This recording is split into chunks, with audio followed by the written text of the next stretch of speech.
Central government কি করলো কাউকে না জানিয়ে চুপচাপ পেট্রোলে 20% ইথেনল মেশানো স্টার্ট করে দিল। তার নাম দিল E20 পেট্রোল। কেন্দ্রীয় সরকারের এই ডিসিশনের জন্য অসুবিধাটা আমাদের মতো জেনারেল পাবলিকদের হচ্ছে। গাড়ির মাইলেজ কমে যাচ্ছে, ইঞ্জিন ড্যামেজ হয়ে যাচ্ছে, কষ্টের ইনকাম এসব জিনিসে নষ্ট হচ্ছে। ইথানলের সুবিধা গোনাতে কেন্দ্রীয় সরকারের লোকজন বলেছিল পেট্রোল 50 টাকা পার লিটার আর ডিজেল 55 টাকা পার লিটারে পাওয়া যাচ্ছে।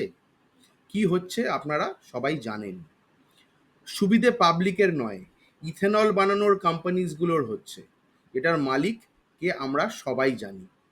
সরকার বলল কৃষকদের সুবিধা হবে, এনভায়রনমেন্ট পলিউটেড কম হবে, কিন্তু সত্যিটা হলো 1 লিটার ইথানল বানাতে 3000 লিটার জল নষ্ট হয়।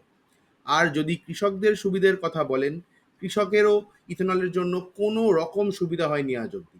তাহলে কোয়েশ্চেন হলো ইথেনল ব্লেন্ডেড ফুয়েলের জন্য কাদের সুবিধা হচ্ছে? সুবিধে হচ্ছে নিতিন গাডকারির ছেলেদের।